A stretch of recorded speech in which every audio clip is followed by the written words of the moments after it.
Hi, welcome to the Indie Wine Podcast. My name is Matt Wood, and this is episode 69. I sat down recently with Tom Sherwood of BXT Wines to talk about his sparkling wine project. Tom is doing some really great things with small production, handmade, and lower intervention California sparkling wine. He's based on the grower champagne model and farms some of his own fruit in Sonoma and works with other great growers up and down the state. The wines range from very traditionally made Blanc de Blanc and Blanc de Noir to Solera-based perpetual oxidation and other boundary-pushing styles we discuss. A quick reminder that there's a Patreon at patreon.com/indiewinepodcast. The link is in the show notes also. Any amount to help me keep telling wine stories ad-free and available for everyone is appreciated. Telling a friend is a great way to help out too. Here we go. Yeah, genuinely so lucky that people come out and we're locally supported, and a lot of those people we've met just like through the project, but now they kind of like become friends, which has also been like one of the coolest parts I think that we've done. Yeah, the project is like so it's been really neat. Yeah, nice. Yeah, it was a fun time. So you grew up in Australia, right? So yeah, grew up in Australia. So how far are we going? All the way back to the beginning here? Well, you can go as far back as you like. In the beginning. No, so I grew up in Australia, country Victoria. So about 2 hours from Melbourne. Okay. Really small little country town. So yeah, really rural kind of upbringing. And I mean, the main kind of area in Euroa is the name of the township was the horse industry is quite big in terms of racing, but then very agricultural, cattle, sheep, that kind of stuff. Okay. There are like grapes grown, particularly just up in the mountains above where I lived, but it's definitely not the main industry. Okay. So yeah, grew up in that little town, and then found my way to Adelaide University for their viticulture and enology program. Okay. Was your family involved in any sort of agriculture growing up, or no, not just really in the agricultural town? Yeah, I mean, so no, I mean, my mum plays around with horses. Okay. I think more so I think she might like to say it's a business, but more of a hobbyist kind of thing. So that was always there. But yeah, no real kind of ag background in that sense. Yeah. Okay. So then to Adelaide, kind of the big city. To Adelaide, yeah, the big city of Adelaide at the time. It's funny, you go back now and it feels like a bigger city than it was. Adelaide's seen it. Okay. Yeah, if you ever have the chance to go, a spectacular place to visit. But yeah, I finished high school. Honestly, kind of didn't really have any idea of what I was doing. I think like most young people, you know. And so I went over to Adelaide University. Wine had always been a part of our table. Okay. Drinking had always been a part of our family. Okay. And we had like a number of family members and close friends that would always have wine at the table. And then I was always working in bars and restaurants from a reasonably young age, just like the 14-year-old doing the dishes out the back, that kind of thing. Mm-hmm. And so, yeah, there was a gentleman that started a restaurant there with his wife.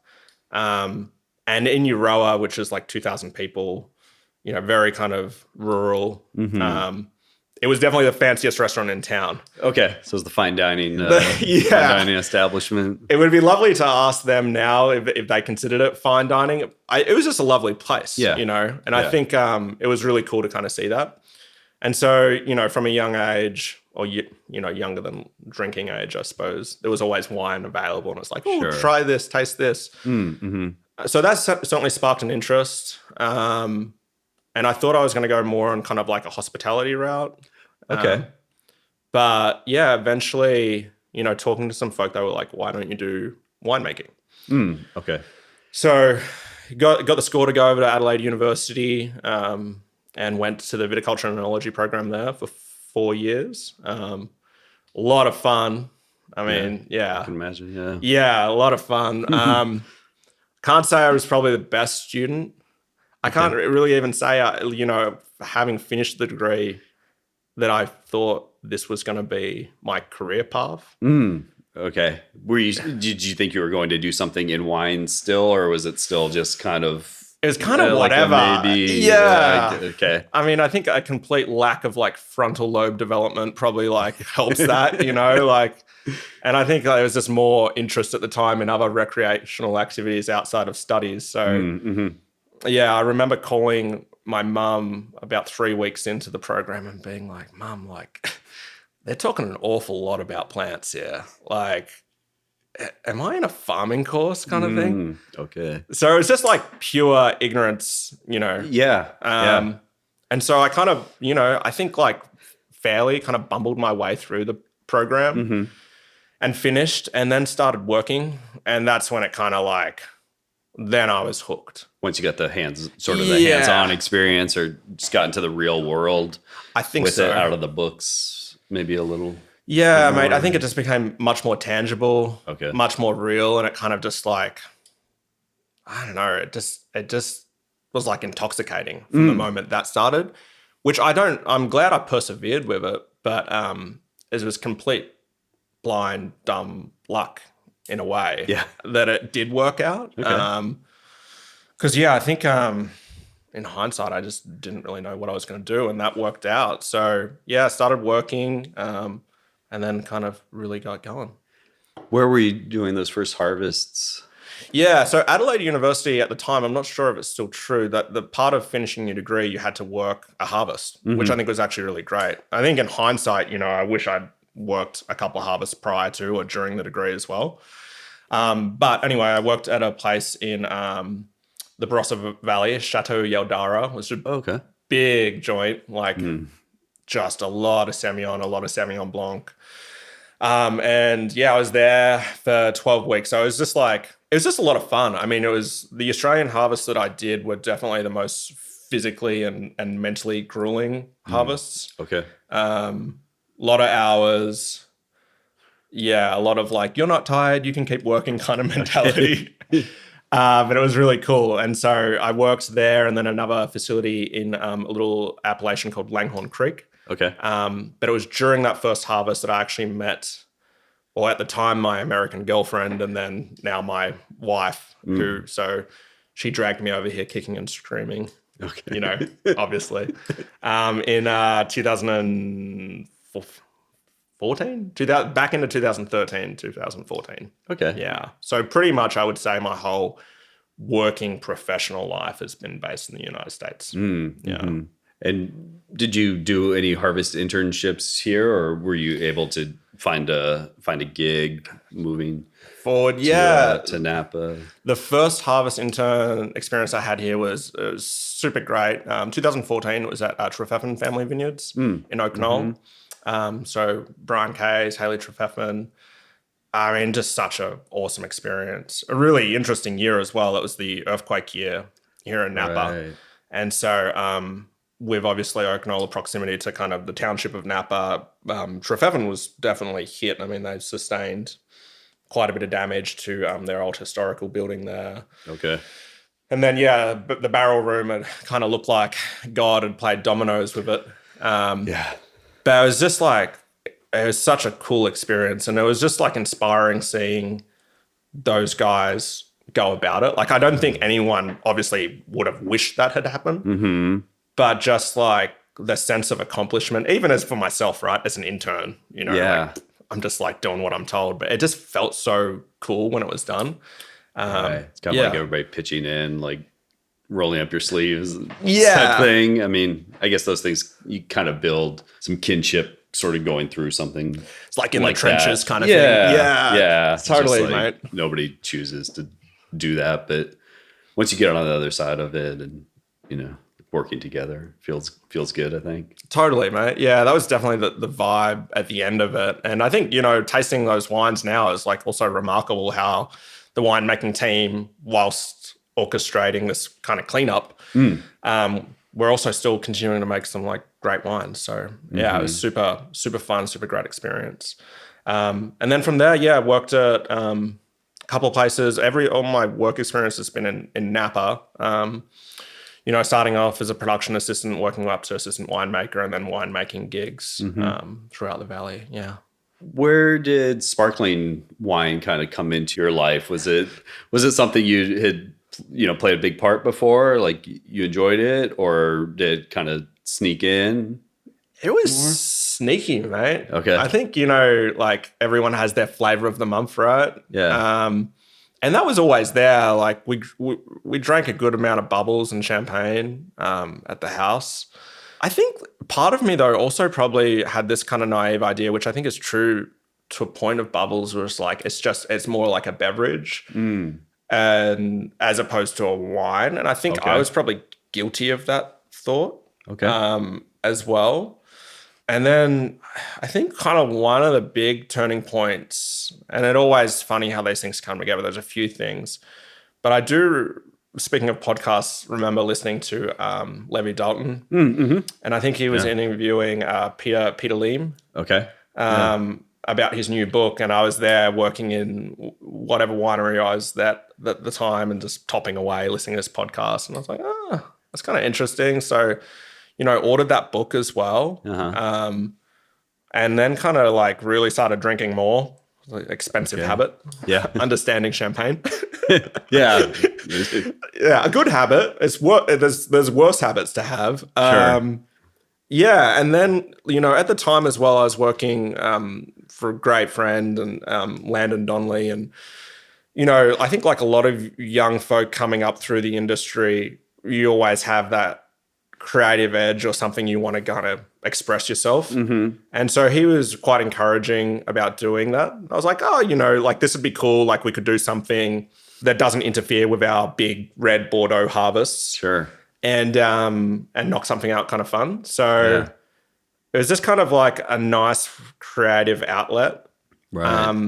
I think like all things at the time, like there was never an idea of like, oh, like let's take this and make it a full-time kind of job. It was like, let's see where it goes.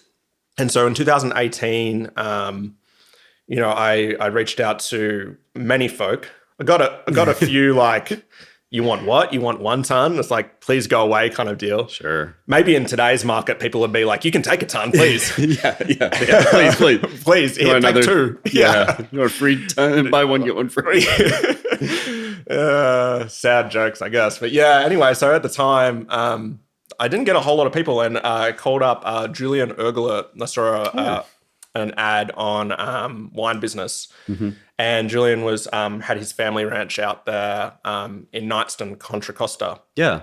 And so he was like, sure, like, yeah, I'll sell you a ton of Chardonnay. So we picked a ton in 2018, just like played around with it, lightly pressed it, that whole kind of thing. And it was fun. We never ended up releasing that wine. Okay. I mean, we released it to friends and family and like trade, like, hey, this is something we're thinking of doing, like feedback appreciated. Yeah. But that was really sweet of him to do that, just to kind of allow me just to pick up a ton. And it's something now when I get to broker deals for grape sales, it's always like, you meet those people where they're starting out, and it just feels really, really cool to hopefully get them in the door. Yeah. So I try to carry that with me. But yeah, so that kind of happened. And then in 2019, we were still doing that. And I got this kind of like urge to get back into like growing some grapes. I think as part of my whole kind of wine education, I think that was pretty lacking and very like book orientated. Okay. So I started farming a little piece of Pinot in Moraga, of all places. Yeah. Okay. Yeah. Yeah.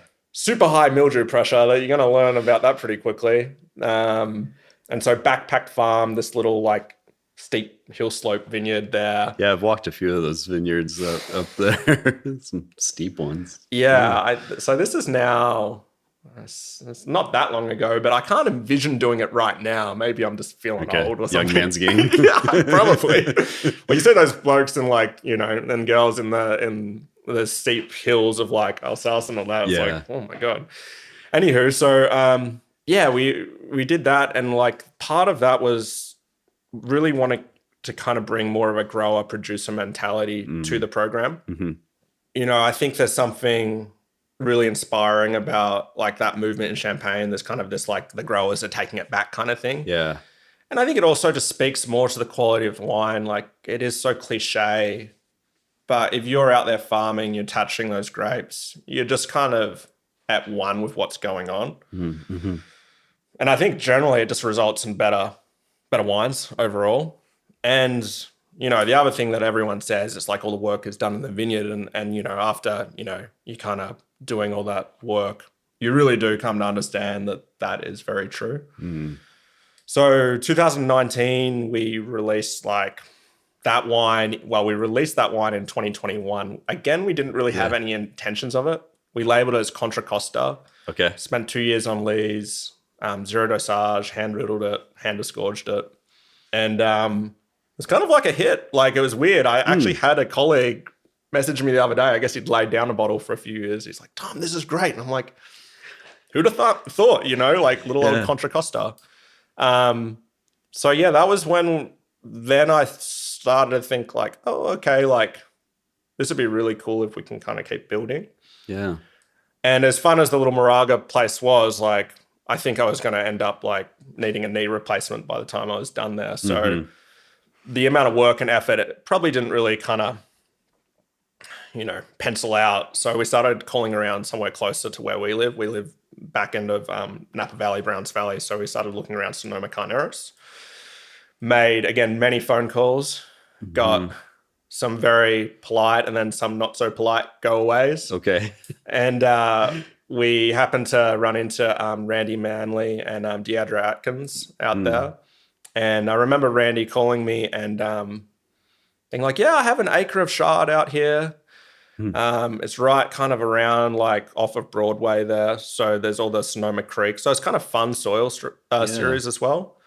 And I was like, yeah, I'll come out. And he was pretty like, I think at the time, he was like, this kid has no idea what he's doing kind of thing, but I'll give him a go. Yeah. And I was bluffing because like I probably also had no idea what I was doing. And so we started farming that piece in 2020, converted that vineyard to organics. And yeah, we kind of like that's now been a staple of the program for a long time. Right. We did, I was like just silly things like I was push mowing the entire vineyard. Oh, which is fun. Yeah. Is that about the size of piece that you were kind of looking for, about an acre or so? Yeah, I think that's honestly as much really with all the other kind of commitments we had that I could manage. Yeah. I'd like to pick up some more land now to farm. And I think, there's just so many learnings. Like the vineyard is on quadrilateral canes. Okay. So it means it has like basically 2 on one side of the trellis wire, another 2. So even though it's an acre, it kind of feels a bit like 2 when you're doing all the canopy management. So that was a learning. It's like budgeting out time. It's like, oh, actually there's a lot more positions here. Yeah. And then it's just been a lot of fun. Like, I think I've learned so much from doing that project, and it helped me in other parts of my profession in terms of like, understanding what is reasonable to ask of a crew to do. Oh, okay. What actually increases quality other than just being an aesthetic, Sure. If I wouldn't do that, how can I be comfortable asking someone else to go out and do those things? Because I think like, it's a labor intensive, particularly if you're on the organic side of things. So just a greater understanding of, how to kind of communicate those ideas to your crew as well. Yeah. It was really valuable. Yeah. Was farming it organically, that was obviously a pretty important part for you when you took over that vineyard? Yeah, I mean, I've been fortunate with a lot of vineyards that we've worked organically, and then I've worked with other vineyards that aren't. I think like one, and that we could rattle on about this for a while. I think at the end of the day, it is better for the environment. I think just not using heavy herbicides and pesticides is obviously a good thing. There are downsides, which I think people sometimes neglect to talk about. It does require more tractor. It does require me driving out more, so emissions, maybe one could argue is slightly worse. But soil health and the overall amount of time you spend in the vineyard, I think creates a better wine. Yeah. So that was important to us to do. Also, again, like things I wouldn't feel comfortable asking of someone else. It's like I'll go out and do a little bit of sulfur dust. I don't want someone to have to go out and, not enter the vineyard for 36 hours because of whatever I've put out there. So there was little things like that made a lot of sense. We've been farming that piece now organically for, this will be year 6 coming up. That must have felt good to have a state vineyard to sort of base the project around. Must have felt nice to sort of have that home base for the project once you started farming that. Absolutely, mate. I think and one of the things that's really hard, particularly when we talk about these projects in California, is, the cost of land is high. Mm-hmm. So you have to have some pretty deep pockets to buy your own land. And then so you're always on a negoti model, right? Where you're purchasing grapes from folk. And we're really fortunate. We work with some wonderful people, and we've had the same relationships with people now since, it's not a long time, but I guess it can be like 2020. Mm-hmm. So, but with that, things can change. People can sell their properties. Sometimes you have mixed ideas or values of what we're trying to achieve. So having that, I thought, was really important. Differentiating yourself, I suppose, in the market as well. It's like, hey, we're really committed to doing this every step of the way. Mm-hmm. Was really, really important. Not just from a little marketing piece, but also from I think a quality piece, and speaks to who we are and what we're trying to do. Mm-hmm. That's been awesome. I had a conversation actually with Randy a while ago. We were having a beer out there, and I was like, hey, just if you go to sell it, just let me know, or you're not planning on going anywhere in the next 5 or 10 years, right? So they've been wonderful, really supportive. That's awesome. Yeah. And is it still all Chardonnay out there, or have you grafted or planted a little bit of some other grapes out there? We did. Yeah, we did a little decapitation out there. Okay. I had this at the time I wanted to put all 7 Champenois varietals out there. Oh, okay. So Chardonnay, Pinot Noir, Pinot Meunier, Pinot Gris, Pinot Blanc, Petit Melier, and Arbonne. Hope I'm saying all those right. Otherwise, someone will give me a hard time. But through that, we had just 200 vines down the back. Okay. Where the property is, there's actually an airstream on the property where people can kind of stay. So we went through and cut the heads off those vines one spring morning, and then buttered it over that section to a field blend of Pinot Meunier, Pinot Gris, Pinot Blanc, and Pinot Noir. Okay. So the 4 Pinots. Sure. So we did that in 2020, the spring of 2023. Okay. So the vines started kind of coming back, establishing themselves throughout 2023. I think my little one and I went out and picked 7 or 8 clusters last year. Okay. And, ate some grapes. Yeah. And then this year, we got our first decent crop off of it. Okay. Enough for a barrel. The Pinot Blanc and the Pinot Gris definitely is it's a field blend, but they're driving it. Those clusters are just big. Oh, okay. But it's been super fun. And I think one of the good learnings of that is sometimes the sum that is greater than the parts, we went to pick that this year, and it's the Pinot Blanc is kind of hardly through veraison, in a way. It's that's a little crunchy. The Pinot Gris is woo! I'm here to party. Right. Let's have fun. And then Pinot Meunier and the Pinot Noir are sitting in the back corner, just people watching, what is going on here? And then you kind of throw them all together. And I'm really excited about that wine. We got a barrel out of it. We had to supplement it with a little Chard just to get some volume. So I guess it's kind of 5 varietals in there this run around. But we're excited to show that one. I think with, global warming, things changing so rapidly out there, there's something really cool about having that palette, if you're looking at it from a very artistic perspective, it just works, instead of having all your eggs in one basket. It's really exciting. And I think the wines have depth, and there's just something about it where it just feels more complete. And that's not to knock, like we do a lot of single vineyard, single varietal bottlings. Yeah. And, they're very important to us and they kind of show a particular place and a particular time and a particular varietal. But I think there's something really cool about those blends. So I would like to kind of continue to work on that somewhere else. Yeah. And put some other kind of fun things in there. Probably still on the very traditional champagne varietals, but you never know. Yeah. Chenin Blanc could be fun. Granulino could be really fun. Oh, Yeah. yeah. So all sorts of things, hopefully down the pipeline here. Yeah. Just working with those as a field blend, do you think does it give you a little more leeway in winemaking styles there, or sort of pick decisions at all? I only ask. I feel like other sparkling producer I've talked to, they really emphasize how narrow the window is for making like high quality sparkling, especially when it's single vineyard work. I didn't know if the field blend, if you feel like it gives you any like a broader palette of expressions, or if it's still, I mean, the answer could be no, or if you feel like it's still it's a great real question. precise edge that you have to like grab it narrow on. it down. Yeah. I think that's a great question, and I totally agree. Like one of the things that is hardest for us, well, it's not hardest, but I think it's just where we need to be really detail orientated, particularly with some warmer appellations we work. I think like if you're making, and I come from like a Bordeaux, Sauvignon Blanc kind of day job wine production, Right. And I don't know if some employees would like to hear this, but like 2 or 3 days, it's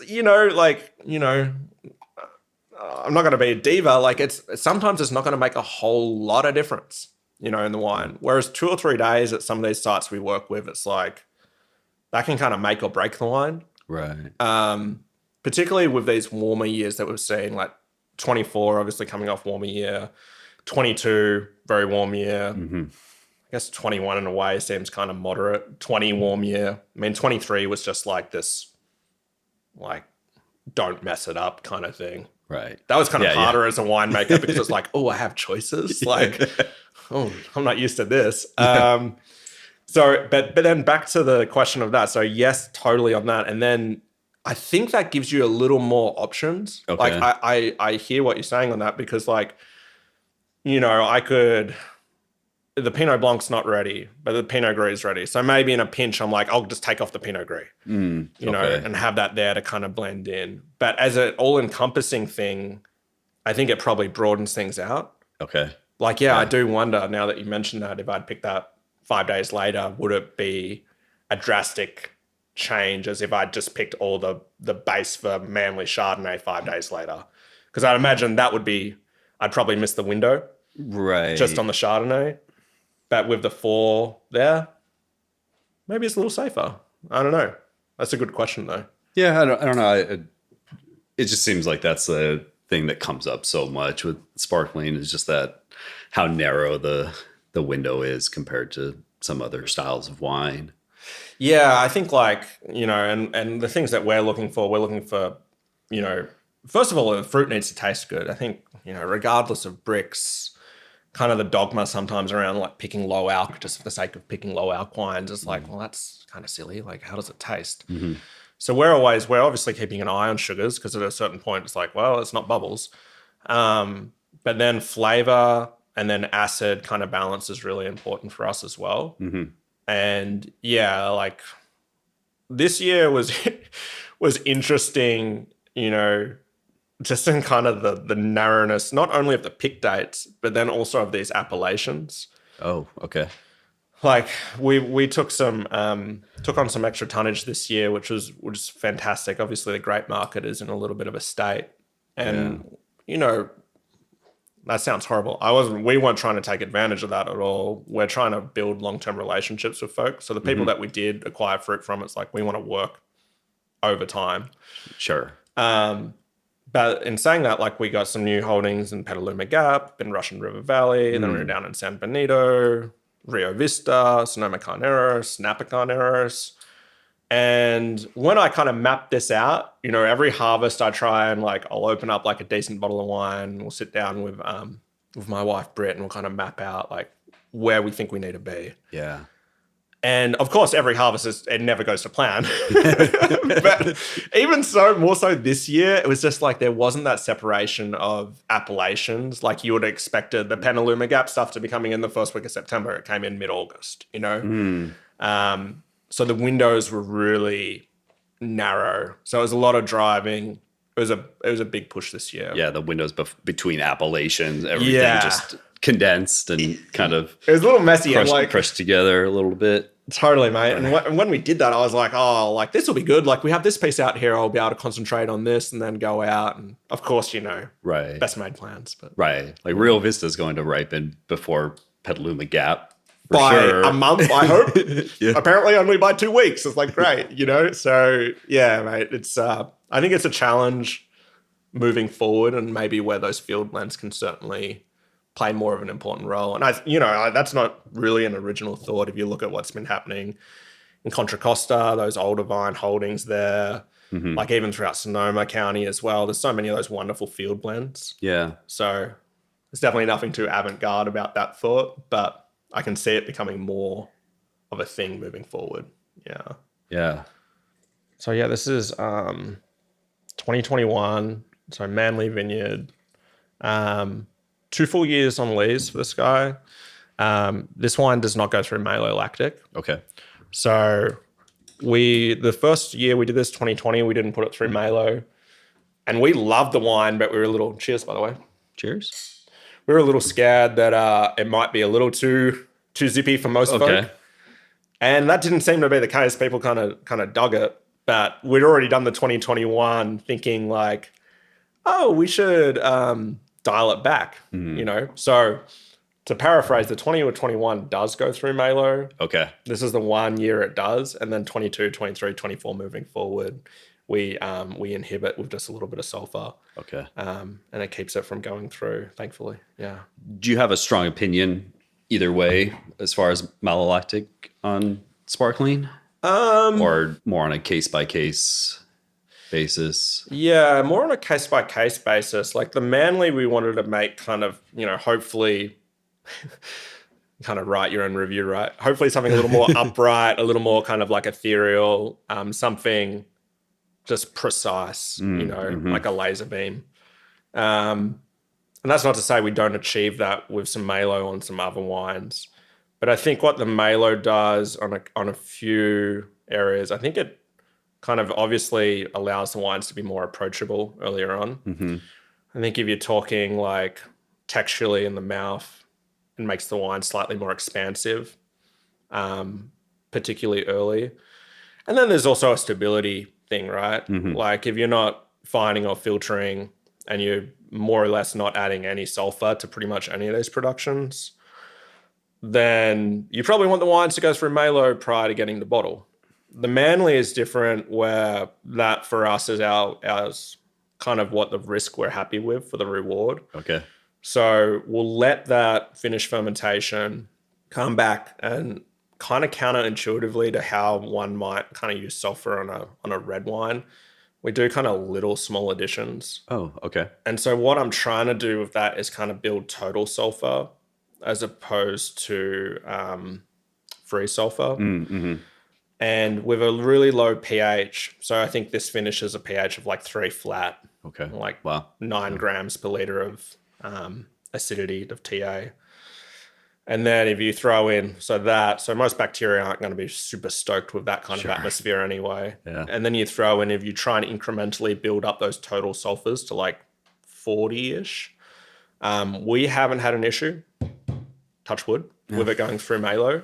And that's also another thing where you just have to be really on top of your sanitization, cleaning, you know, obviously sampling between barrels. So yeah, but this one does go through malo. I think and for that reason, I think it's a little more approachable, but we just kind of enjoyed that precise zippiness that the 20 and the wines moving forward allowed. Have you kept the sort of lees aging and tirage pretty similar on the wine, or you've been kind of tweaking it as you go along? Yeah, it's something we're still like figuring it out. And like, I definitely say this. I guess one of the things when I was like, I think I told you prior to us meeting, I'm like, oh, I'm kind of nervous because like I don't pretend to be like like we've been doing this for like 5-6 years, right? So, and the bottle is meant to represent that too. Like this is the third year we've done it, keeps on shuffling along over here. So we're still very much students of this. So for us, like, you know, and I think as we talk about California bubbles as a whole, like there's just such an inherent ripeness and mid palate here. So stylistically, what we're trying to achieve, we want the wines to get some sort of yeast character, but we don't want them to get to the point where they're sloppy and big and kind of like, oh, here I am, ready to drink me. So for that, you know, back to your question about like general kind of rule of thumb, like, you know, this wine, say, for example, the 2021, this was bottled in the spring of 2022. So about 6 months in barrel, on gross lees, rack to tank, assembled, bottled. And then this guy spends 2 years on lees. We held back some stuff for an additional year just to see where it goes. Okay. And then times on lees, like, is something that we're still really playing with. You know, one of the biggest costs of doing a sparkling wine brand is storage. That was a hard one to kind of calculate out. Right.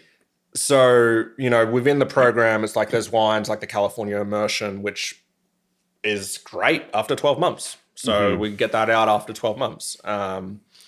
You know, most of the other wines have seen anywhere from 18 months to 3 years so far in on lees before they're hand riddled and disgorged.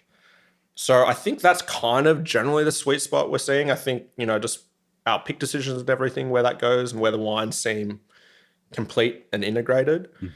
But I think there'll be some wines coming down where, as we're growing now, it's kind of exciting. We can go like, all right, like, for example, we picked up some Pinot from Isaiah Vineyard out in Petaluma Gap, which is like the saltiest, most saline expression of Pinot that we've played with. Yeah. And I'm like, cool, like we have these other wines that are ready that can get out, and I'm going to tuck this away for 4 years. Okay. And come back to it. Yeah. So there's those kind of things. But overall, I think when you can compare, if we're just talking about champagne, the wines here don't, in my opinion, don't need as much time on lees because they're just a little more ready to go. Okay. I think, like, when you were here, did you taste any of the Vinclair stuff? I did. I think I tasted that Isaiah. Yeah. And a couple others. Yeah, and like, and you can tell me, maybe I'm wrong, but were they reasonably approachable even for something like 11% and like zipping acid? I see some hesitation. Well, no. I think at that day, I think it was, yes, approachable on those terms. Yeah. I don't know that I could have done a full glass of it that day. Like I could see where some roundness and at least aging. Here, man, come on. Well, I think no. As far as something that is that young and that zippy, yeah. Yes, like I was able to drink it and enjoy it and not get quite heartburn. No. But I'm excited to see where it ends up in 4 years after the additional aging and rounding out and all that stuff. Some bubbles and everything. It's cool, man. Some of it's just more acid junkies than others. Yeah. You know? But no, I hear you. But I guess to that point, like, I feel like if you can drink that even now, right? Like that wine's 4 months and it's not making you feel like a little bit of like the WTFs, like, no, then it kind of shows, I think, those ripeness. Because when we did travel to Champagne in 2019, and anytime we asked to taste a Vinclair at some of these places, they were like, oh, no. You don't want to do that. It's like, no, please, like, let's see. And a couple of them, I will say, like, some of them I was like, that's great. You should bottle that. And then some of them were like, oh my God. Like, that is, like battery acid kind of thing. Yeah. So I think, like, when you kind of see at least those as a data point, it's like, okay, like there's a richness here that is symbolic of where we are. And typically, I think like the wines don't need as long as what we think they do. So I'm always surprised when we kind of check in with things after 12, 18 months and it's like, that's pretty good. I could drink that. So a good question though. Yeah, we're still figuring it out. Like I'm sure there'll be some stuff where maybe we'll go over or under, but yeah, it's nice to hold back some things and see where they go. Yeah, I guess as the program expands, you can have that a little more with kind of rolling releases and some things held back and longer on the lees or. Yeah, I think so. And I think one of the things also like, and as we kind of like think about like this conversation, which is fun, I could talk this geeky stuff all day, but you know, this has seen 2 years. From what I've seen, it's kind of like if you're looking at it like a graph, sometimes my mind works like very like, how does a wine taste? It's like, I don't know, it's very linear or it's very straight or it's up and down. Whereas like the amount of lees contact, I think within the first 12 months, like you get a lot of creaminess. And then I think like over time, and again, just from my limited experience, it seems like it gradually goes down. So the gains aren't as much on the back end to me. Okay. I think one of the things you do get finer bubble texture. Those things kind of come into their own. But I think like within that first 12 to 18 months, a lot of that yeast autolysis kind of development, I think is there. Yeah. I mean, this wine feels super complete and delicious. It's really, thanks, mate. Really nice. Yeah, it's a fun one. It's certainly cool to know you kind of grew the whole thing, did everything the whole way through on that one. It's fun. Mainly that's kind of your estate vineyard, but you work with quite a few vineyards kind of up Sonoma Coast and Rio Vista. And what are you kind of looking for in vineyard sources? Yeah, I mean, one of the big things for us is like the people. Like, I think like sometimes it can't be underestimated. Like you talk about a sense of a place, like it's got a lot to do with the people and generally the characters that like work those places. So that's a big thing. You know, organics has been really important for us. 6 out of the 7 vineyards we're working with are organic, and the other vineyard is working towards a transition as well. Okay. So, which I think is really cool. Yeah, definitely. So that's been another kind of key thing. And then I think we're kind of attracted to kind of the obscure sometimes a little bit as well. Like Rio Vista Pinot, like, come on, dude. Like, what? That's kind of fun. And like, you know, we're friends with Charlie and Brittany out there and they're great folk. And, you know, that site's always super interesting and does really well. And then, you know, our Pinot Meunier sourcing is coming from Yontmill Vineyard in Napa Valley. Hoxie family's been growing that for generations. And I mean, you know, their holdings is actually really interesting in the sense they're not totally Bordeaux dominant. But, you know, like hats off, they're growing Pinot Meunier in the heart of Napa Valley, probably getting like 2 tons an acre, you know, like awesome, you know, and CCOF.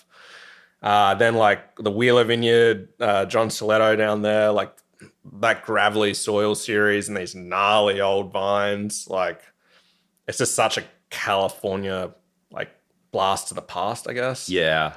Like AXR1 on Wenti Clone. Like when I was driving out there, I was kind of like, I hope it's not that good. This is a long way. And then of course I saw it and I was like, oh, God damn it. Like now I'm going to be driving out to San Benito 5 times a month here. So yeah, it's kind of a throwback vineyard. Yeah, and that's such a cool piece. So that's really exciting. And then recently Bell Summy out in Russian River Valley, beautiful like Russian River Swan clone. So that's going to be the first sparkling rosé we do. Little hand grenade clusters, which really lend itself towards getting a little bit of color. So that's a new one. And then we've been working again this year with Isaiah Vineyard out in Petaluma Gap. Tom Darling was kind enough to get us in conversation out there. And we're very excited about that piece. And we're still looking to kind of grow moving forward. I should also say we have another friend who grows some dry farmed organic Pinot in Sonoma Carneros, Napa Carneros, Jeremy Riddle. And that's a really fun piece. So there's a lot of things that Yeah. feed into it. I think like in hindsight, maybe it would have been smarter to leave everything slightly closer to home. Okay. Just because of the driving time. Sure. Yeah. Yeah, mate, we're just kind of attracted to the people and the stories as well. You know? That Yount Mill vineyard, growing Pinot Meunier in Napa. It's like a daring thing. I mean, especially that is that the Blockhouse vineyard or like it's one of their older it's one of the older vineyards in Napa. Yeah, so they've owned it for 4 generations. I will be honest with you, I always get confused between what is the Blockhouse. Okay. I just know it's the vineyard right behind the township of Yountville. So like, you know, kind of bale loam soil, like definitely lends itself to like, you know, heavier soil series. So it's probably does really well with the Pinot Meunier. And it's just like you go out there and it's so cool because you're driving along and like particularly when we're through like spring and you'll just see like the miller, like the sprinkling of the baker of this like pretty big section of Pinot Meunier out there among like Sauvignon Blanc and Cabernet. And then they've also got some other super fun stuff out there. Like I think they're putting in some Albarino. I want to say they've also got some Cinsault, some Mourvèdre. So a lot of fun like stuff, you know, kind of broadening their portfolio. What's your idea behind the California immersion wine? Is it something to drink a little sooner or larger production or just a different take where you're not concentrating on one vineyard site? Yeah, it came about, there's a number of factors that led to that wine. One of which was really important to us. I've told the story to a few folk. We were in Champagne and we were fortunate enough to visit Emmanuel Brochet. Very generous with his time, hospitality, as was everyone over there. And we're sitting there drinking and smoking a couple of cigarettes, as one does, and chatting away. And, you know, he'd poured his non-vintage wine, which you see most commonly here in the United States. And then he also had, from his parcel, he had a single Pinot Meunier, and then he had a single Chardonnay, which I think he'd inhibited Malo on. He'd gone 6 years on the lees. Oh. Like these very, like the 2 single vineyards, like these very ethereal, slightly like one could say academic, which is kind of a, I don't know, bad way, I guess, of explaining it. But we were, you know, just chatting away and I was like, Emmanuel, like which wine are you most proud of out of these? And I totally expected him to say the Chardonnay because it's just like, whoa, it's like a lightning bolt, you know? And he goes, the non-vintage. And I was like, really? I was like, and the wine's great, don't get me wrong, like it's really good. And I'm like, why is that? And he's like, because it brings pleasure. It's just easy. Yeah. And I thought that's a really cool, humbling thing to say. I think here maybe more so in the new world would say whatever is the most expensive, maybe. I don't know. This one, buy this one. But that kind of stuck with me for a little bit.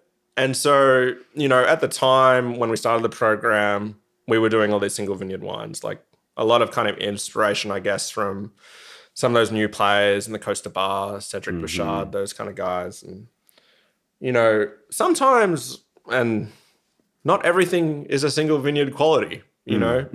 Not every press cut gets to go to the final thing. And so, you know, there was a little bit of that of like, well, these wines aren't bad by any means. They're just not to that quality and they feel wrong kind of asking a high grade price for it.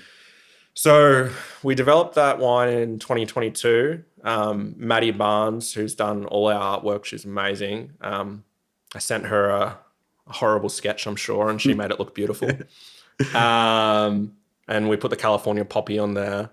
And yeah, it's essentially, it is a vintage designated wine. There is a little bit of some of our Solera barrel that gets fed into it. Oh, okay. But not enough for it to change that. But I'm very honest with folk. There's like, you know, 2 or 3%. It's amazing what that 2 or 3% does. And then, yeah, it's just more or less been a blend of every vineyard we've been working with. So it's steadily grown in production. I mean, the first year we made 60 cases of it and it was gone in like 2 weeks. The 23 is coming up. That's going to be about 100 cases. And then I would anticipate the 24 is going to be a pretty good volume. Okay. And it just kind of works, and it's annoying as well. Like I tell people, it's really annoying sometimes as a winemaker to be like, wow, that came together really easy. And it's just kind of like, it's not, I don't want to call it a kitchen sink. That doesn't sound fair, but it is a lot of the stuff where like, I don't really know where this should go. And you put it all together and you're just like, well, damn, that was really easy and it tastes great. Yeah. And it's like I think I used that expression before. It's like the sum is just greater than the parts. And so we've been doing that now, and that wine's been really well received. The more we make of it, I'd like to get the price point even lower on it. So it's like, goes out and hits a good value for people. Sees 12 months on lees, generally zero dosage. I don't see the 23 being any reason. I think the 23 is like really good because 23 is really good. So yeah, mate, that's a long winding explanation of how that came about. Yeah.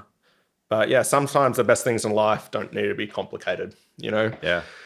But I wish I didn't have to agonize over my 2 barrels of Manly to blend together as much as I didn't have to agonize over the California immersion blend. Yeah.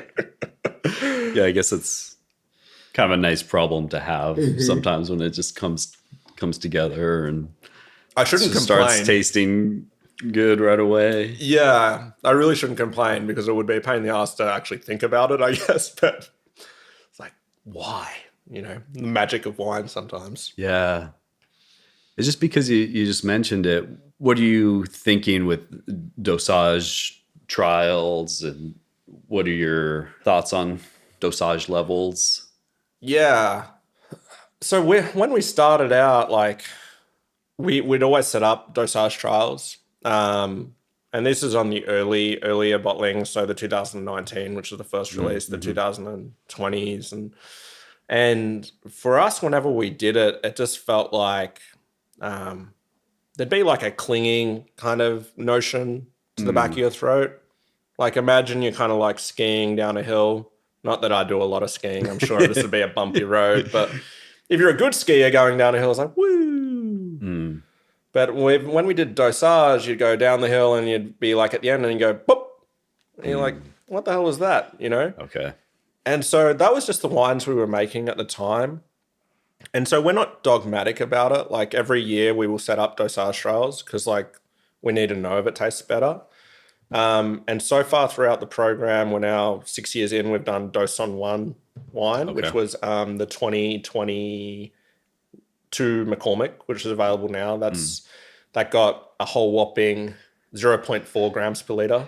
Okay. Or 0.375. We just thought we'd just write 0.4.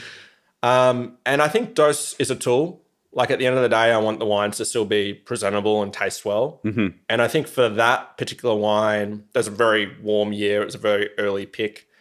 And, tasting it without that, what seems insignificant amount of sugar, there was just like the slightest like green pithiness on it, which wasn't particularly in a pleasant way. Like sometimes you can have that and I feel like it's like a placeholder, like keeps you coming back, keeps you salivating. Yeah. And so we did some trials all the way up to 2 grams per litre, and that was like, well, that's sweet for us. And then we kind of kept on dialing it back down, and it seemed to just allow that wine to be more presentable to folk. It's an important program for us by the glass. So there's no dogma about it being 0. I just think like typically when we get it right, we don't need it. Okay. But, you could probably ask 5 or 6 other folks and they might tell you something different. And, within our realm, like of sites, like maybe we're going to stumble across a site here in the next 2 years and it's like, well, Tom, you're going to be a really old man if you want to release that without dose before then. So you're going to have to add dose. Yeah. So time will tell, mate. But that's kind of where we kind of see things at the moment. Yeah. Feels good. You want to do the perpetual? Sure. Yeah. Ooh, hello. Oh. Have you had this one before?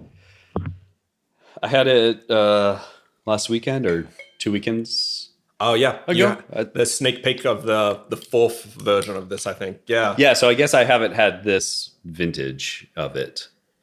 Yeah, the perpetual's always an interesting one, and I enjoy it when I see that with the wine sometimes. Like, I mean, yeah, I enjoy it. It's a hard thing sometimes to articulate to someone buying the wines. It's like the wine will get better with air. It's like drink it slowly. Yeah. Which is kind of fascinating in a way when you look at like the perpetual oxidation, which is like very oxidative in its handling anyway. And then you pour it and you feel like it gets better if you have the patience after 5 or 6 hours of drinking it. And that's just one of the things like in wine where it's like you can read all the textbooks in the world and, you know, some things just don't actually make sense in a really beautiful way. I feel the same way when I have those wines from Nicholas Jolie, like those botrytis, beautiful Shannons. You want to guzzle them down because you feel like they're going to fade. So you smack it down in an hour and someone tells you, you idiot, you should have left it, you know, the night over. Yeah. It's nice to have some mystery. Yeah. Not everything needs to be so black and white, right? So that's how I feel about the Perpetual and a little bit about some of the other wines we've released recently, the Pinot Meuniers in particular. I feel like really benefit from some time with air. Okay. How did the idea for the perpetual oxidation come about? And you've been doing it since, is it 2018 that it goes back I to? guess there is wine from 2018 in here. Wow, that's wild. What's that? 18, 19, 20. So this will be year number 7 into this one single barrel. I will say it's a horrible idea if you actually want to make money. Okay. Don't do it. But it's a really fun idea if you want to drink something kind of unusual. Yeah. Solera barrel stuff I think is just fascinating. And so we had, prior to making the immersion blend, we had these components where we're like, I don't know really what we're going to do with them. So we just leave them in barrel and just try and get like a little bit uncomfortable. Thoughtfully neglect them, I guess. Okay.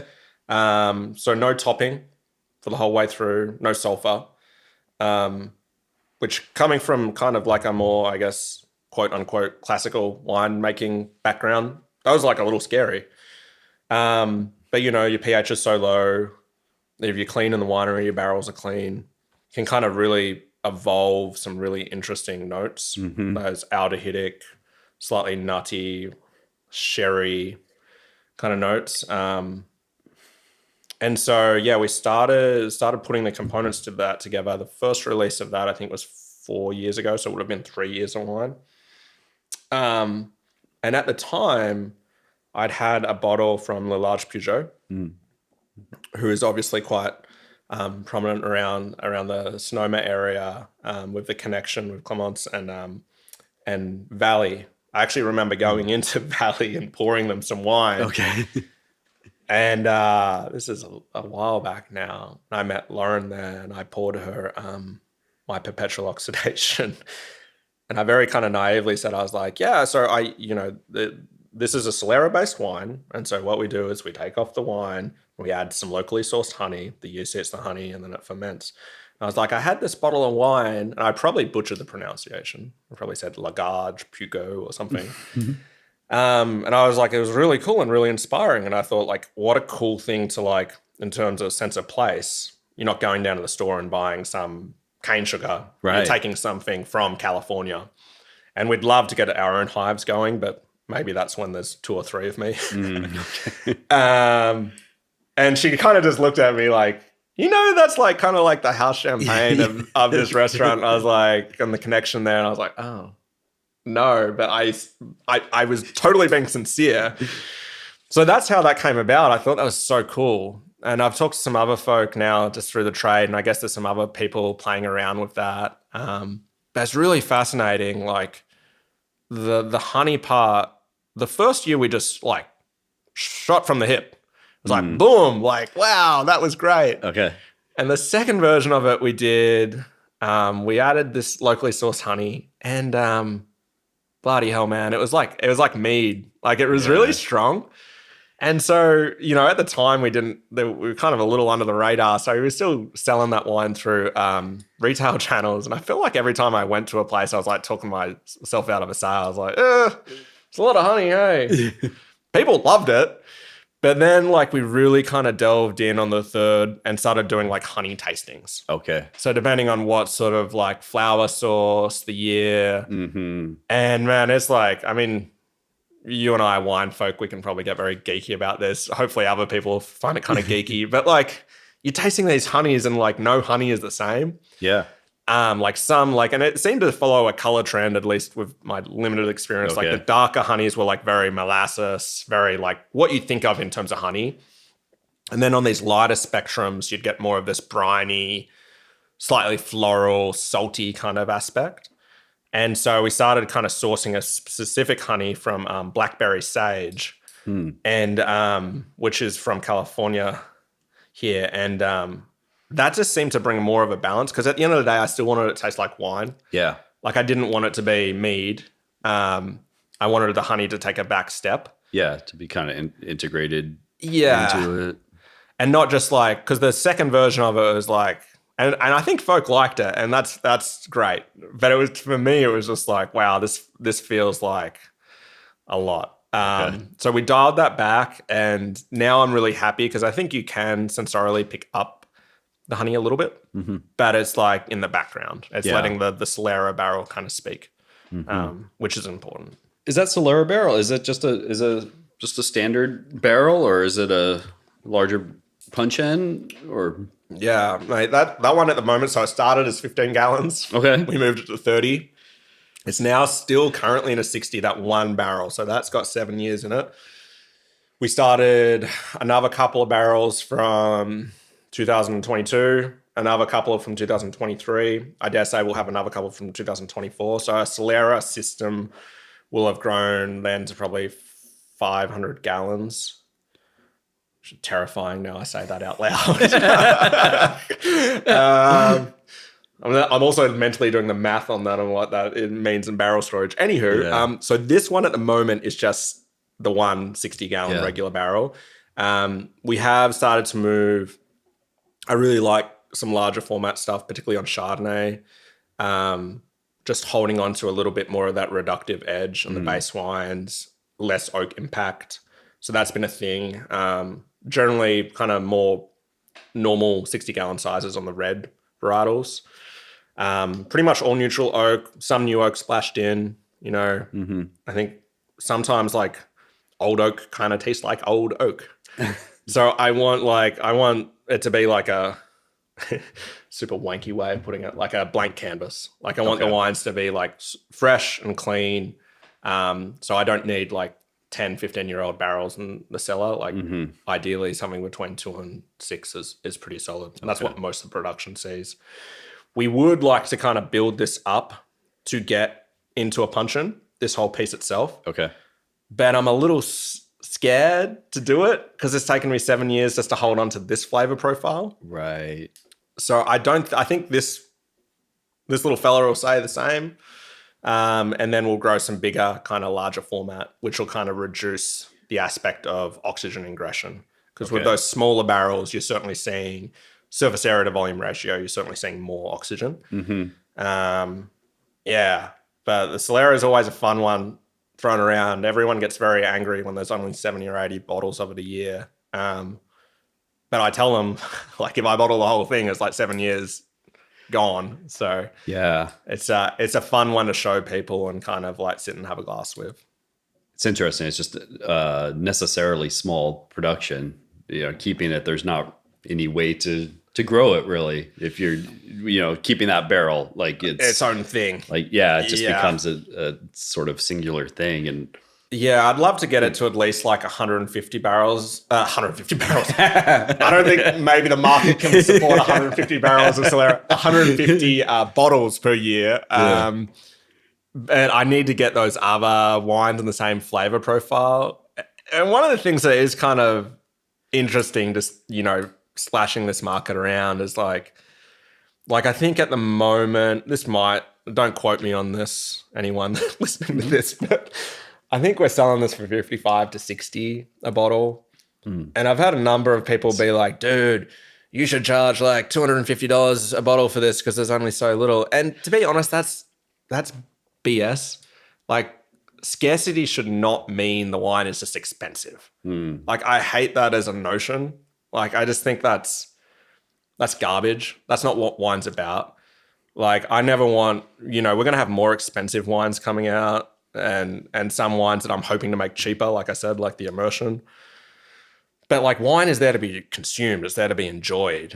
And I'd hate to think the wines, particularly that one would be just like a collector's item that none of my mates can enjoy, Right. So that's very important to me that stays within a certain price point, and the people that have been jumping on that for the longest will get access to it. But yeah, the whole scarcity creates demand thing, I think, is rubbish. Yeah, it must be a tough conversation though, pricing handmade, small production, sparkling wine. I mean, you're touching these bottles a lot throughout the process. My back definitely says it has been a lot this year. Yeah, mate. I mean, it's interesting. I had someone else ask me a similar question, like, how do you come up with a price you want? I was like, oh God, like, how long's a piece of string? Like for us, obviously, there's a simple economics. It's like, well, what did it cost to produce? And the idea obviously is to try and make some money. So there's that. And I guess there's a quality aspect to it as well. But, I think for me, it's really hard. Like, and as I say this, please come out and buy some BXT wines. But like, you can look at the old world and like, there's such wonderful examples of those wines, and they land pretty cheap, like comparatively, I guess, for what they are. I mean, it does help owning the land since Napoleonic times. That's a big one. Yep.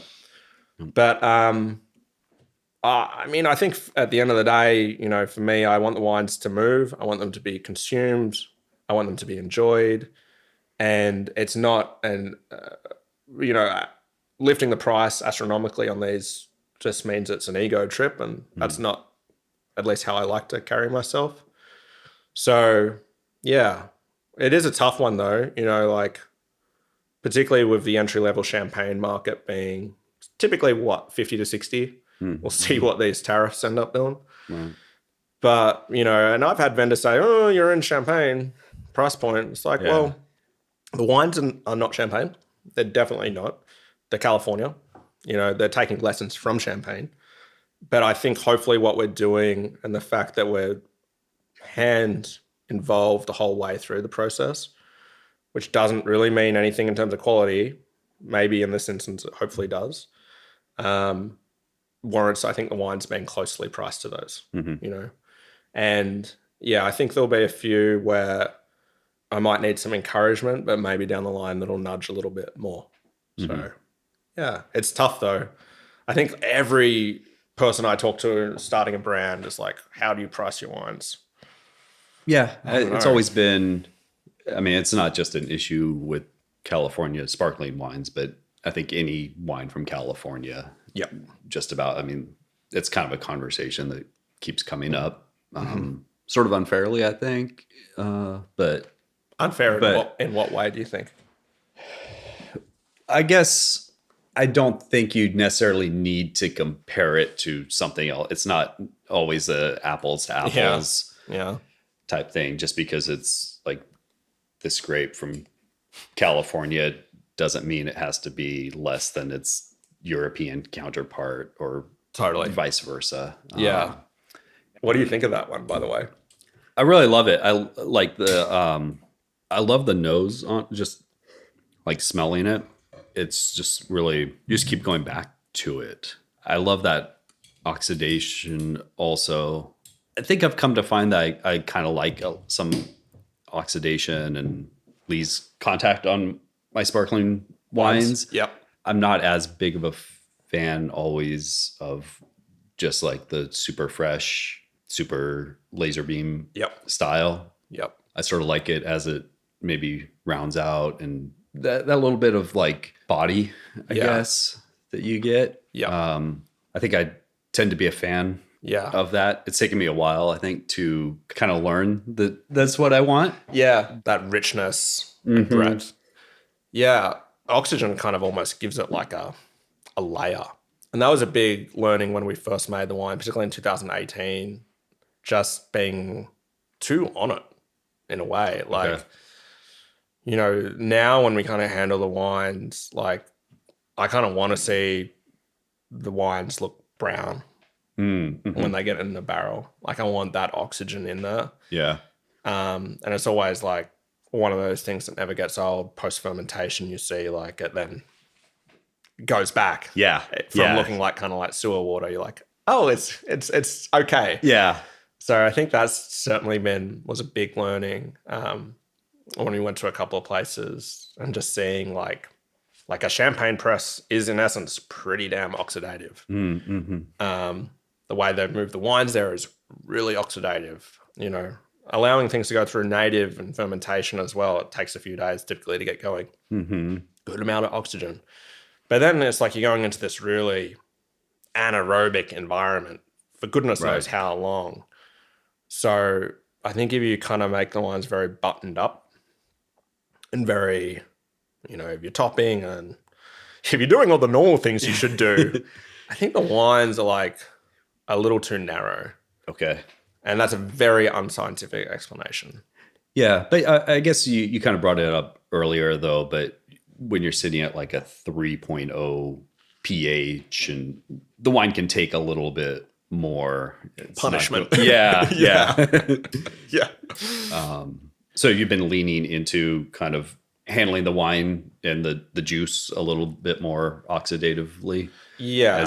As you've gotten into it. Yeah, definitely, mate. I think like I said, that the first couple of harvests, I think the wines were okay, but we just like, you know, would top like frequently, you know, we'd kind of wouldn't let the wines like sit in the press pan and just kind of hang out and oxidize and, you know, probably at the time a little more kind of conventional use of sulfur as well, which we're now not doing. And yeah, it just kind of like made the wines a little like, and I talk about the 2018 that we never released, but it made the wine just kind of like a highway. It's like I kind of want it to go off the beaten road a little bit. You know what I mean? Like I want it to kind of like explore. Yeah. I think that's something I kind of appreciate in wines in general also, not just sparkling, but red wines also. Like when just a little bit of like edges on them. Not quite like this table, you know, like where it's not perfectly, you know, where it's not like perfectly sanded down and totally smooth. Like it has some grain to it. You know? Dude, hell yeah. Thank you. Can you tell that to my wife when she comes back? So I actually made this. Yeah. Oh, did you? Okay. Oh yeah. Yeah. It was, I did that, God, like 8 or 9 years ago. And every time I do see it now, I recognize the things that I did wrong, but it's kind of like charm. I don't know. Like you got to find joy in the imperfections, right? Yeah. Yeah. And I enjoy that. Like I like having that little bit of grain and edge on wines. That's the nicest compliment I've got today, mate. Okay. Both about my table and the wines. It's awesome. Sitting at Tom's beaten, rusty table with maybe a tetanus shot needed. So funny. And so aside from the sparkling, you did make a red wine. Yeah, we did. So 20. Let's get another glass going because that guy needs to hang out, and then we can crack this one, mate. Yeah. So we did. We made a red wine from the magical 2023 harvest, which is Syrah from Anne Kramer's amazing Shake Ridge Ranch. So located up there in Amador County, about 1,800 feet. Granitic soils. It's an amazing site. It's also just an amazing site because as we kind of touched on in terms of fruit sourcing, like there's amazing people involved. And Anne is one of the best. I'm sure I'm not the first to say that within California viticulture. Anne and I used to work on a day job a few moons ago. And when I left that job, I mentioned to her, it would be just truly wonderful to work together again. And the Syrah out there was always like a highlight for me. Maybe that's just the Australiana in me speaking, Shiraz, not to offend anyone from home that may be listening to this. But so the opportunity came up and she had half a ton of Syrah and a little bit of Viognier. And I was like, all good winemakers that are horrible business people. I said, yes, let's do that. And then kind of thought after the fact, it's like, the brand is called like Bubbles by Tom. It's going to really not fit within the program.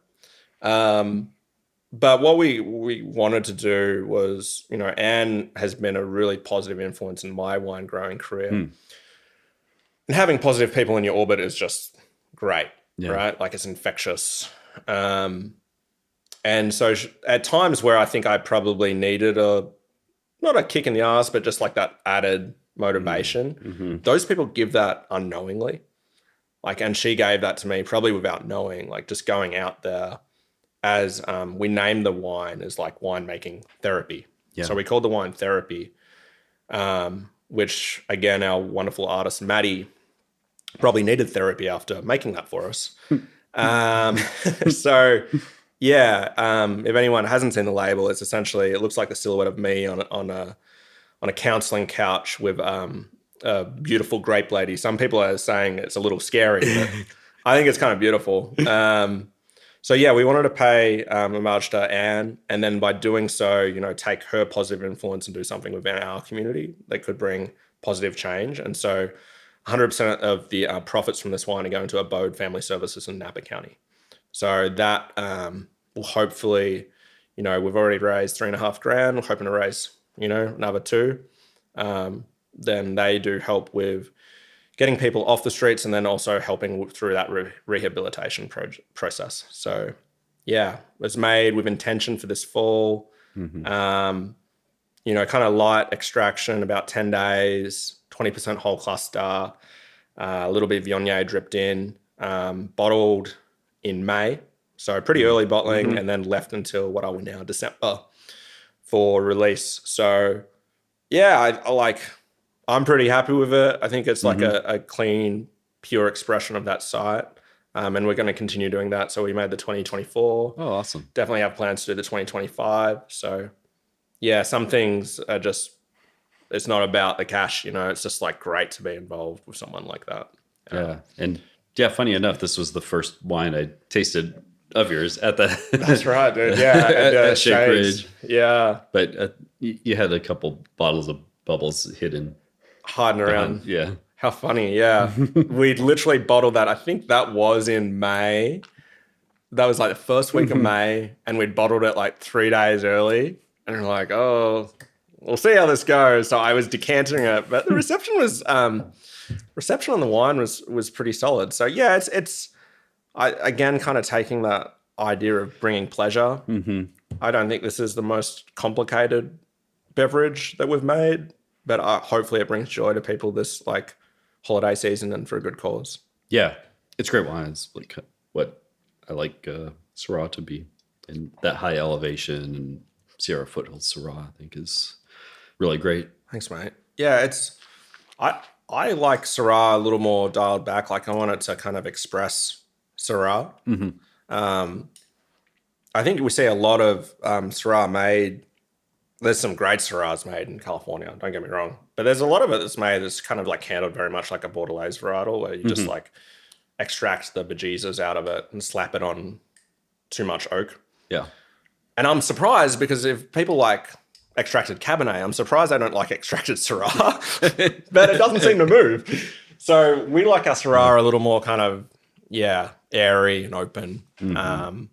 And so that was kind of the vibe with going for that, something that we could get into the market in 12 months. Yeah. No, it's real beautiful. Acid's great on it, I think. Thanks, mate. Yeah, 2023 will be an exciting harvest. I think the more of those wines you get to keep on tasting through. I know I'm personally very excited for our 2023 wines, but also of like peers and colleagues, and looks like it's going to be a really cracking vintage. Yeah. Yeah. I think a lot of people are just licking their chops with the 2023. Yeah, absolutely, mate. What was I going to say? I guess I was going to ask you about releasing 2023 sparkling wines, and sparkling wine's so unique. You're always kind of a couple vintages behind everybody else, which I'm sure at the start was probably tough road a little bit. You kind of make this thing and then you're waiting extra long to sell it. Yeah. This is not an instant gratification process. Yeah. Yeah. Patience. Yeah, it is. But it's the road. It's like, it feels like the right road.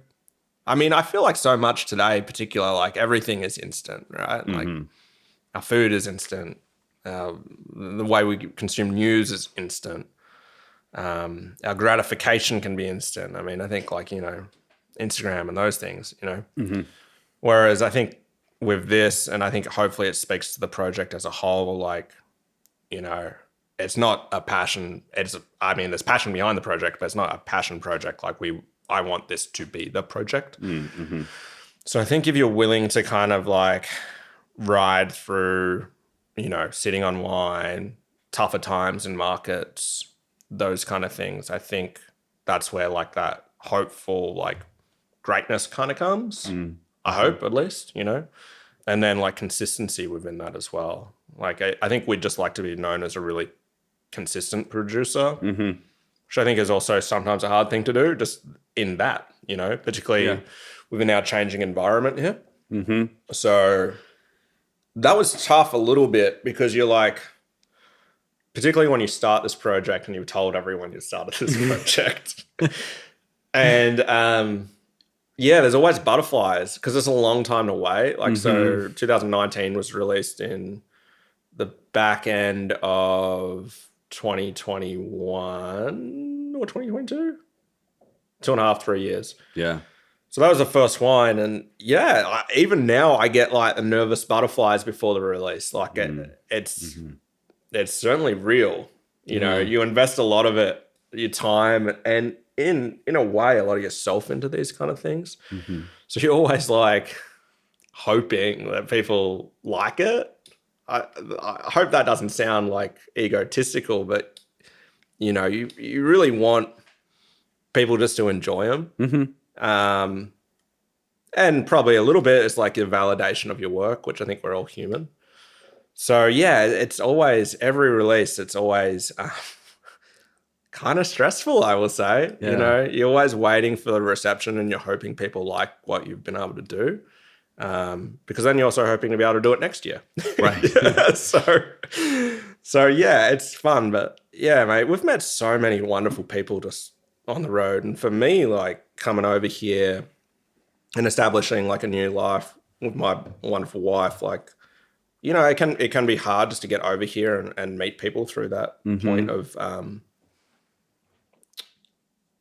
stage, I guess, in your life. So this has given, by the end of the day, this has given me such an outlet, and I've just met so many wonderful people, yourself included. You seem like a decent fella. Okay, thanks. But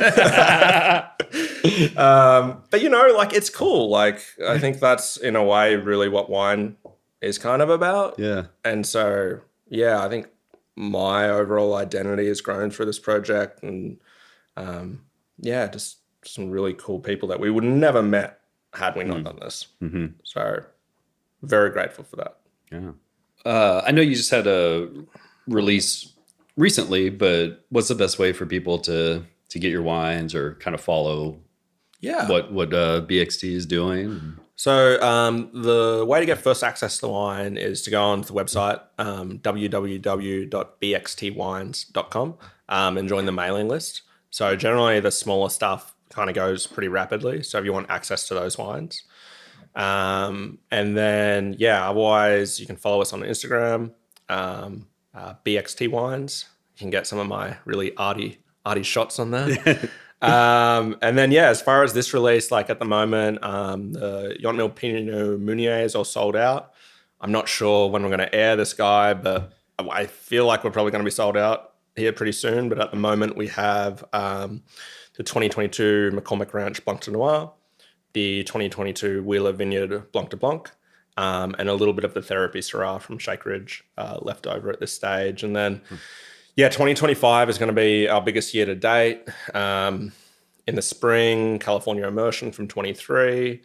Our 22 Manly, I think we'll disgorge part of that. The Perpetual Oxidation, or whopping 6 or 7 cases, will probably be pretty highly allocated, but that is also there. And then in the fall, some new wines, 2023 Pinot Meunier, maybe a couple of other 2023s. Okay. And then we're working on some other stuff, some Solera barrel single offerings. We started playing around this year with some juice as a source of secondary fermentation. Oh, interesting. In the Manly Vineyard. So we started a Solera barrel of that wine and added juice from 2024. So a more kind of natural sugar source for that yeast, for that production, sorry.